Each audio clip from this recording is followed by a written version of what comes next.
All right, guys, welcome back to Wide Awake News Radio. I'm Charlie McGrath. It's still the 30th day of January, Wednesday. Joining us now is Sharry Edwards of Sound Health Options. It's been too long since we've had her on. I absolutely love Sharry. We've become friends, and she's been coming on the program, and she's been analyzing my voice, keeping me honest, and trying to keep me healthy. It's really great to get you back on the program, Sharry. It's great to be here. Sound Health Options. Why don't you tell us what that's all about? Because I'm sure we have listeners that haven't heard you before. What do we do? What do you do, Sharry, at Sound Health Options? It's an educational research institute, and we look at people's voices. Like last time I was on, I told you you got some nasal thing, you got some infection or something going on in there, and you need to get it fixed. There's some kind of allergy. We looked at your voice. I gave you information, but I really didn't give you any frequencies to counteract it. When you look at your body, see your brain as a central processing unit and all your neural network as frequencies running throughout your body, giving orders, carrying messages, and all that kind of thing. So what we have done is begin to look at the vocal print as a holographic representation of the brain and everything that's going on with it. And it started very esoterically with me being able to hear sounds from people, and I've been tested in lots of military labs and university labs. I really can hear beyond normal hearing range, and because of that, I could hear things that were going on with people. Then they decided that, I was some kind of nutball or psychic, or I had this great psychic ability. And I was just really reading the frequencies coming out of people's ears. Johns Hopkins University vindicated me, found out there really was a sound coming out of your ears, and it's a manifestation of what's going on with your brain. And that sound, in olden times, ancient stuff, kept you balanced, and people listened to it. It was a point of meditation. Now we can look at it through your voice. We can see that otoacoustic emission through the voice. And if people want to read more about that, we do have a journal, the Journal of Bioacoustic Biology.org. It's free. There's several online. JBAB.org. Justice Bad Apple Boy, if that's easier to remember. You're like my old music teacher. Every good boy does fine. Yeah. It is fascinating stuff. I was talking to James about it, during the break on the last hour. And, the things I've learned from you are quite extraordinary.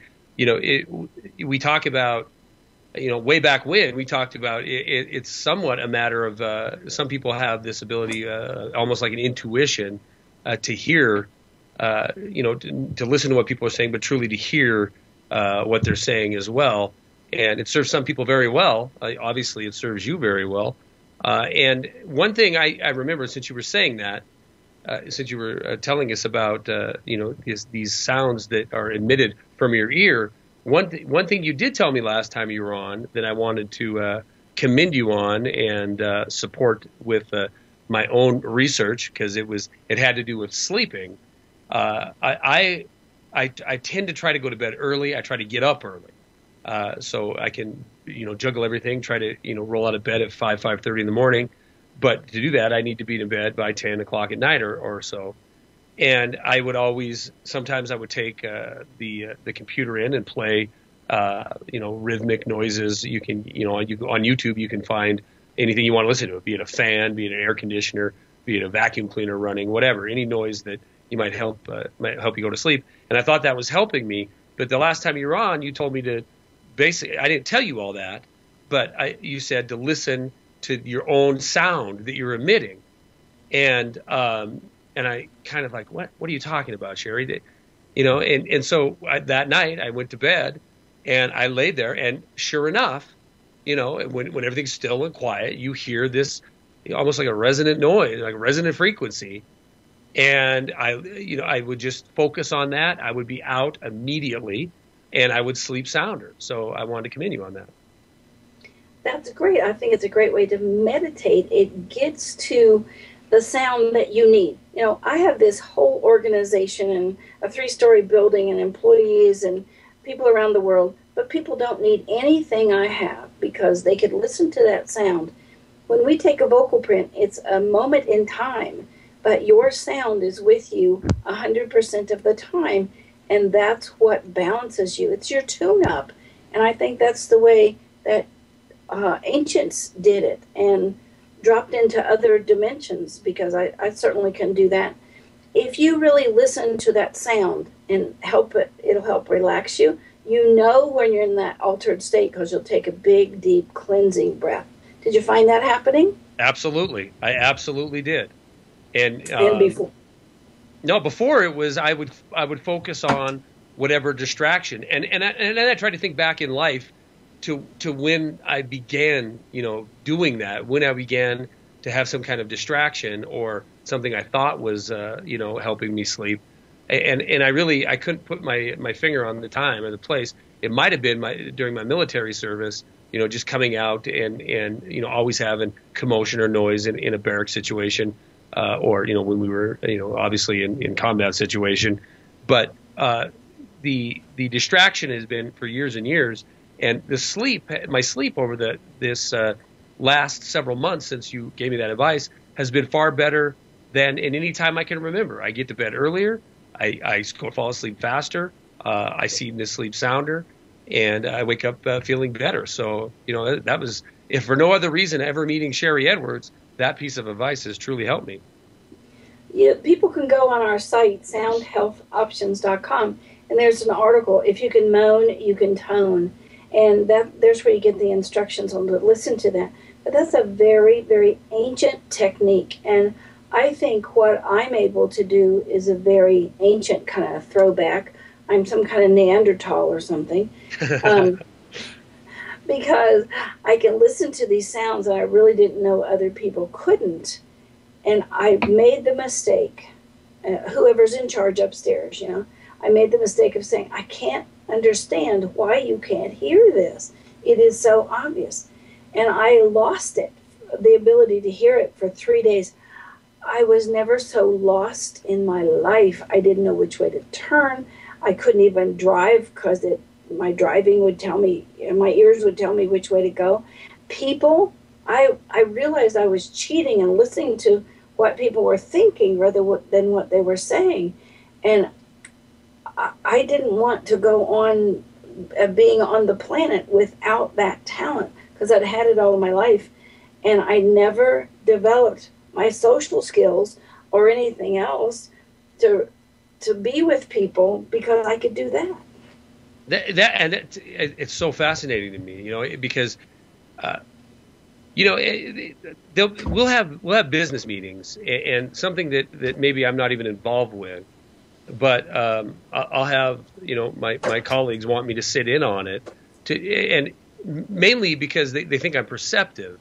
I can listen to somebody talk and listen to a pitch or a spiel or some kind of proposal and get a really good gut feeling about the nuts and bolts of it, and I always just assume that it's being growing up with 10 brothers and sisters. I'm good at reading body language and looking at or seeing the meaning in what somebody's saying, and especially communicating to large groups.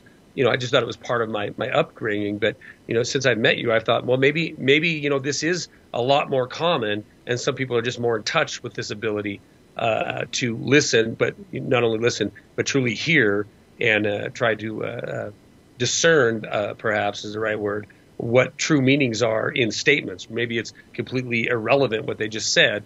You discern something that was said, or something that wasn't said, rather. Well, I have this theory that as we communicate and grow, there is this sound coming out of the ear, and they've proven it, and it's the interruptions of the frequencies in that sound that somehow makes our brain assign meaning, and we learn that through interaction. And I think in olden times, we have to take a break? Yeah, we do. We're going to take a break. Sharry Edwards of Sound Health Options. We're going to be back. For those of you wondering in chat, has she analyzed any audio? I asked her that, and she said, oh, only Clinton and Obama. So there goes the next 45 minutes. We're going to be back with Sharry Edwards and more Wide Awake News Radio just in a few minutes. Hang tight. All right, guys, welcome back to Wide Awake News Radio. Charlie McGrath, joined by Sharry Edwards of Sound soundhealthoptions.com. Sharry, I know that you just sent me a link and I want to talk about this, but I want to do it delicately because I don't want to get you in trouble. But basically, you have people sending you audio clips or videos and asking you what's up, especially some more extraordinary claims or people that are trying to maybe in a lot of cases, pitch something, but doing it in a sensationalist way. And tell us a little bit about. I don't even know how to broach this. You were sent this audio clip, and we're not going to play it. And there's reasons why, because the individual happens to be Sue happy, and I don't want to get Sharry in trouble or Sound Health Options. But I do want to show how, your program, how your research, which is available to anybody for free, can be used to maybe help fight off charlatans. Is that accurate? That's great. Let's use Kevin Trudeau as an example. And okay. People can follow us here if they want to go to Nano Voice, Nano voice.org, and they can use this program. Now, we put this program up with a 2-hour class so that people, because I think people have a right to know who's lying to them. So, and Trudeau is not the guy we're going to talk about in a minute, but somebody sent me Trudeau's voice. You know who Kevin Trudeau is? I don't. Who is he? He's the one that got in trouble with the FDA for selling books on late night shows about health. Oh yeah. Okay. Yeah, I just Googled him, and as soon as I saw his face, it was nutrition, right? Nutritional books that he was selling, and the government shut him down.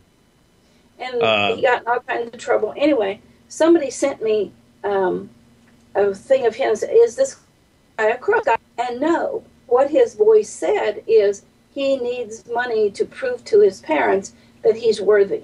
It's not the money, it's the approval that he needs from his parents that was really guiding him. So is he a crook? Well, there's some things behind that too, in that people bought his company, and it was a setup. They bought his company and all of his names and then started abusing it, and he got the flyback from it. So, I mean, that's the kind of thing. So somebody sent me this guy video the unnamed. The unnamed guy, and he made some just absolutely outrageous claims. And I started looking at the claims because I could not believe his voice, but his voice said that he totally believes it. And when I started tracking him back to some of the people that they had sent me that were killers and split personalities and things I'd done years ago, there was a commonality. And people can look at this. If people are lying and they know they're lying, their notes of E and A sharp will not match in color or in amount of hits. But if people believe it and they're really a nutball, and I don't know how else to say it because this guy is a pure nutball, their D sharp and C will be totally out of balance with the rest of the chart. They'll have a nice foundation, and the foundation is just a group of notes at the bottom of the chart. So he really believes this, and he's really solid. And this is going to lead into Hillary and Obama here in a second. But well, let me ask you this before we get into that. I mean, is this the kind of personality? And guys, I apologize. I wish I could play you a clip of this, but like I said, I don't want to get Sharry in the hot seat. This guy is absolutely Sue bonkers, and Sharry doesn't need that hassle. Neither does Sound Health Options. But is this the kind of platform foundation that you've seen looking at people throughout history that end up Jonestown type things, or they're cult leader type? Yeah, zealot kind of people. Gaddafi has this kind of thing in his chart where, but he had a high beat. Let me step back a minute and say this nano voice, it's a grid, and it has on it 12 columns with notes, C, C sharp, D, D sharp, and so forth. And you say, how now, brown cow, and it puts 4 hits on there. And if the hit happens to be 440, it'll put it in the column of A. If it's 130, it'll put it in the column of C. So at the end, and it'll stop itself at about 500 hits. At the end, you've got a graph. And you punch 3 more buttons and you get a printout of that graph. This guy totally believed what he was saying. So he's a zealot, if you will. He's maybe a messiah complex or something along those lines. We're going to be back with Sharry Edwards of Sound Wealth Options, and we're going to talk about the last 2 segments. We're going to talk about recent Clinton and Obama stories. That's what I'm going to call them, that have been put out. We're going to be back with Sharry Edwards, more Wide Awake News Radio. Please hang tight. All right, guys, welcome back to Wide Awake News Radio. If you're just joining us, we have Sharry Edwards. We're about to analyze the Benghazi testimony that Clinton gave, and also Obama's inauguration. If you were watching on Justin TV, you saw me scrambling around here. I'm trying to get these things queued up so we can play them. But to set the stage, set the framework here. Sharry has come on this program before, analyzed some of these key political people that it's easy for us to say, yeah, this is all BS. This is a bunch of political jargon. There's a hidden agenda. Guess what? Everybody that's in this alternative movement or the truth movement understands this to be true. And, so it's not a big shock. That's why we go ahead before usually we run these clips and give examples of where Sharry has really knocked it out of the park. Sharry, do we have you on still? I see that we do not. I think, Gary, we probably have to get Sharry back on the line. But anyway, this is why in the first segment of the program, I wanted to establish, for those of you who haven't heard her before, her methodology in analyzing voice prints, and then give some examples. One prime one I gave tonight is myself. Now, we've also had people call in the past. It's very difficult to do because of speaker microphone arrangement. We usually end up getting some feedback. So generally now, when she comes on, we like to have pre-recorded stuff that she's already looked at. Sharry, are you back with me? That's a big negatory. Sharry. I'm pedaling as fast as I can, Charlie. That's all right. We'll try to get her hooked back up. And while we do, I think what I'll do is play this clip.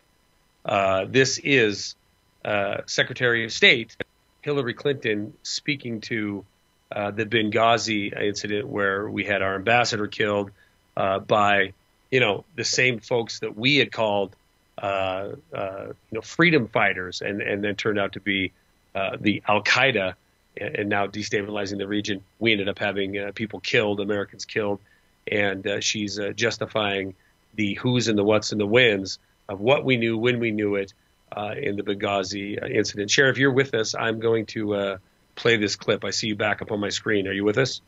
I'm here. All right, I'm going to play this clip, and then we'll get into this analysis, okay? Developing? Was the situation fluid? Would we reach conclusions later that weren't reached initially? And I appreciate that. Madam Secretary, do you disagree with me that a simple phone call to those evacuees to determine what happened would have ascertained immediately that there was no protest? I mean, that was a piece of information that could have been easily obtained. Well, but Senator, within hours, if not days. Senator, when you're in these positions, the last thing you want to do is interfere with any other process going I realize that's a good excuse. Number two, no, it's the fact. Number two, I would recommend highly you read both what the ARB said about it and the classified ARB, because even today there are questions being raised. Now, we have no doubt they were terrorists, they were militants, they attacked us, they killed our people. But what was going on and why they were doing what they were doing? No. Again, we were misled that there were supposedly protests and then something sprang out of that, an assault sprang out of that. And that was easily ascertained that was not the fact. And the American people could have known that within days, and they didn't know that. With all due respect, the fact is we had 4 dead Americans. Was it because of a protest, or was it because of guys out for a walk one night who decided they'd go kill some Americans? What difference at this point does it make? It is our job to figure out what happened and do everything we can to prevent it from ever happening again, Senator. Now, honestly, I will do my best to answer your question. Unbelievable. I stopped it there because that was obviously the spot where she got really, really torqued at this questioning, and pounding the desk, all full of rage because this gentleman's putting her feet to the fire, on what we knew when we knew it. When you analyze this, Sharry, or a version of this, what was your take on her demeanor before she freaked out, B, when she freaked out, and C, why on earth is she wearing Coke bottle glasses now? Well, a lot of questions. Yeah. People think this was a slip of the tongue. What difference does it make? That is probably the only sentence in the whole thing that was planned. A TurboTax. The freak out was planned, you're saying? The thing where she said, what difference does it make? The other thing is she said is, we rewrote history. It took us a few weeks or a few months. We rewrote history, and this is the way it's going to be. And so you swallow it and shut up. Excuse me, with all due respect, Mr. Senator Guy. This is the way it's going to go down in history. Eat it. Boy, nothing could be further from the truth. That is exactly the way it's going to be portrayed. How about, she talked about militants, protesters just looking to kill America, almost, as if it's, talking about a dinner guest.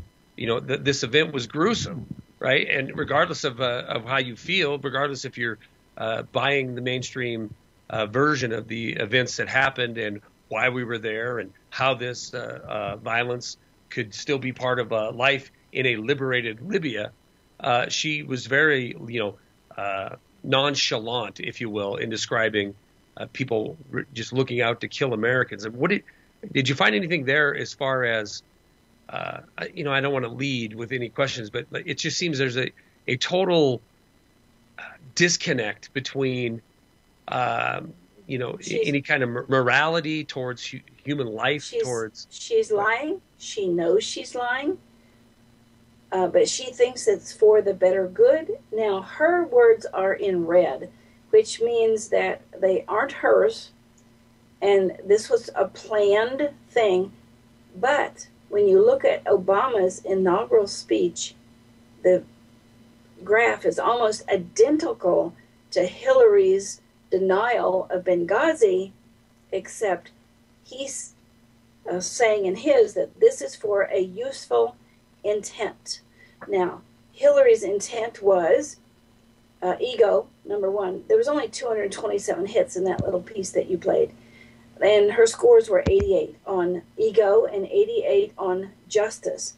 My way or the highway. And I'm not breaching any, I'm not allowing any other interpretation. But when you go back and look at the whistleblowers, that they ask for help, and then she goes back and says, well, I never saw that. Well, that's incompetence. I don't believe that for a minute. And she's lying when she says that she didn't know about those. She did.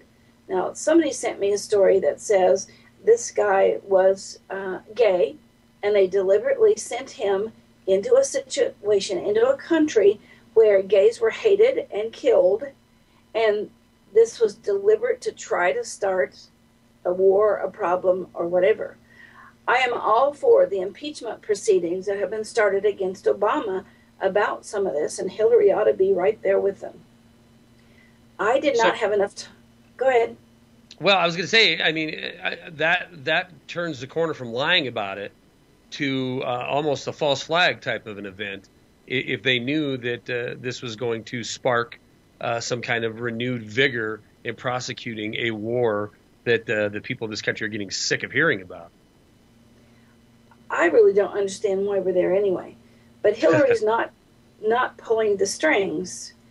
Somebody is giving her information that she has swallowed lock, stock, and barrel, but she has no idea what the usefulness of this is, only that this is the stand she has to take, and she's going to stand there like a parent denying something to their child, and that's the way we're being treated by Obama and Hillary both. We are the children. Shut up and eat your oatmeal.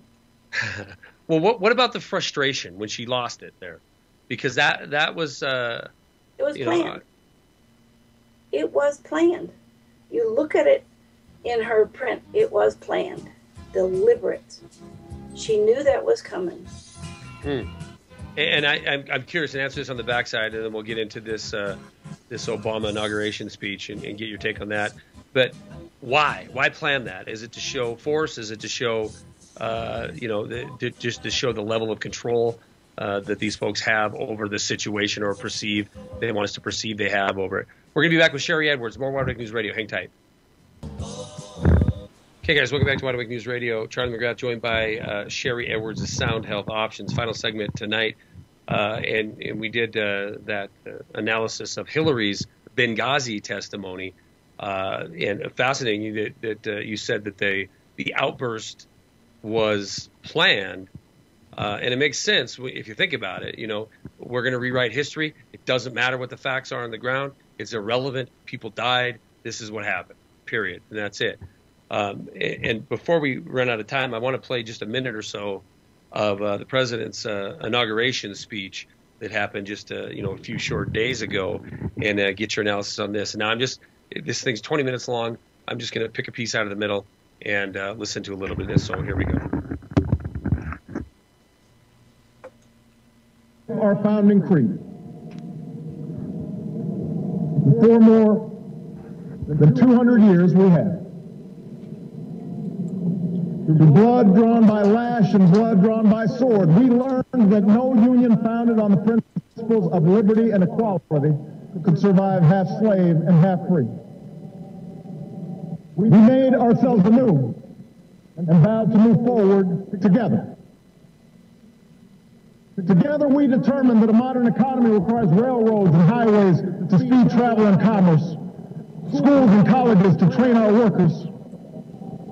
Together we discovered that a free market only thrives when there are rules to ensure competition and fair play. Together we resolved that a great nation must care for the vulnerable and protect its people from life's worst hazards and misfortune. Through it all, we have never relinquished our skepticism of central authority, nor have we succumbed to the fiction that all society's ills can be cured through government alone.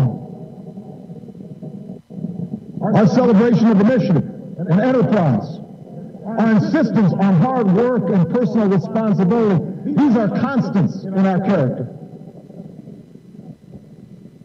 We have always understood that when times change, so must we. That fidelity to our founding principles requires new responses to new challenges. That preserving our individual freedoms ultimately requires collective action. The American people can no more meet the demands of today's world by acting alone than American soldiers could have met the forces of fascism and communism with muskets and militias. No single person can train all the math and science teachers we'll need to equip our children for the future. They'll build the roads and networks and research labs that will bring new jobs and businesses to our shores. All right, I can't handle any more, Sharry. I'm sorry. Here's the cat. Liberty, equality, hard work, character, time of change, fidelity, collective action.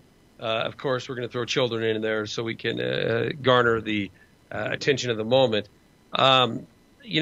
Pretty typical speech, empty, very well delivered, of course. Empty rhetoric. Check the facts. It's going to bring jobs to our shores. Then why give $4 billion contracts to a Chinese company to bring in their own workers to build our infrastructure? How is that bringing jobs to our shores? Not for our people. He has the vocal print of a zealot. He has a love of humanity or caring for all things that's way out of proportion. His sense of ego is incredibly high, and his sense of justice is it will be my way or the highway. This is like a Jim Jones, and people are following him. Absolutely, they are. Lock, stock, and barrel. But Sharry, what's interesting to me, though, because this isn't the first time that we've analyzed either one of these folks, and come on here. What I find interesting is that almost inevitably, whatever clip we play, and I'm trying to think of the one individual who actually that your analysis showed that they believed what they were saying, and they understood what they were saying. Obama's never been one of them, right? I think Clinton actually was one of them one time that believed and understood. But the rest of the folks we've done this on that are public figures, especially in the political arena, they're being fed information that they are supposed to disseminate to the people. And pop culture being what it is, Obama is absolutely, obviously, a good orator and is delivering that pre-canned message. He doesn't even care if he's lying or not. He has no emotion associated with any word that he said. And here I come along.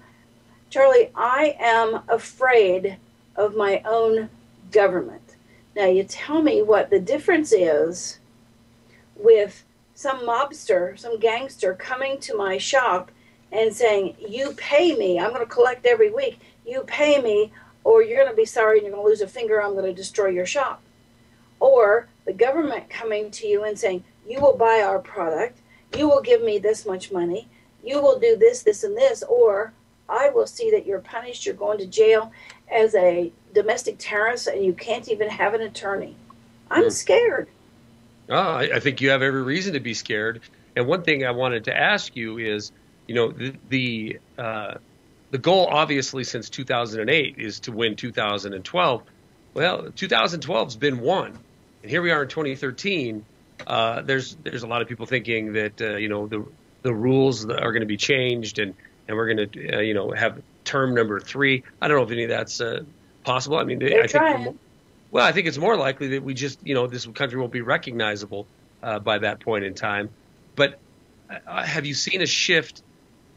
This is going to be leading again. Have you seen a shift in arrogance? Have you seen a shift in soft tyranny to here it comes? When I hear him or any other official talk about collective action, when I hear them talk, especially on this recent attempt to what I believe is going to be on the Second Amendment, when I start hearing them talking about we must come together for the children. These kind of things to me smack of you better hold on, because we're going to do what the agenda dictates that we do, and we're going to use any means necessary to do it, and we're going to give ourselves the moral high ground in order to sell it. Empty rhetoric. Listen to what Hillary said. Rice did not deceive anyone. We know for a fact that she did. But Hillary puts that out there as this is the truth and this is what you're going to believe. And all due respect, shut up. Obama is one of the most arrogant, if not the most arrogant SOB I have ever done a vocal print on. I can't hardly stand to listen to his voice. He's out there with these sandy people. Then he goes to Hawaii while they're cold and hungry and don't even have water and bathrooms. How can he separate that? That's what a zealot does. You do for me and what I want for the world, and you do without. And people have a right to know. I want to give you another example real quick. Okay. People have a right to know. That's what this computer program is about. Nanovoice.org. Dr. Oz was recently on giving Piers Morgan a shot, a vaccination. And Piers Morgan, this is a flu shot. It's a great shot. If you give me the flu, I'm going to come and get you. And Dr. Oz is saying, you can't get the flu because there's no live virus in here. 10 days later, there's Piers Morgan on his show with the flu. Now, I looked at Dr. Oz's voice. He thought he was telling the truth. But Piers Morgan got the flu. There is a dissonance here. You can't get the flu. He got the flu. Rice lied. No, she didn't. You're just fantasizing. they're trying to recreate history and stuff it down our throat that they are right, they're king, they get what they want, and I don't know. And you will believe. You will believe what I tell you is the truth. It is Orwellian. Yes. By definition, it's Orwellian. You know, and urine on you. You know. Yeah. No doubt. I mean, this is right out of 1984. A guy sitting there monitoring the news, changing this tagline because it doesn't fit the facts of the moment, and reporting it as factual. And if you question it, well, you're at this point in time, you're just monikered as a lunatic, right? You're monikered as a potential domestic terrorist or belligerent actor in the making. That's today, but that doesn't. You know what? This always progresses to a place that, unfortunately, Sharry, I think we're headed to, which is this hard tyranny. I've talked about it a long time. You know, we've all been slowly immersed in soft tyranny, but there's something that's going to follow that. Again and again and again, they have been proven by the facts to be wrong. Here's another one. In October 21st of 2009, Barbara Fisher had studied all of the vaccination stuff from all the other countries, and she's from the National Vaccine Information Center, NVIC.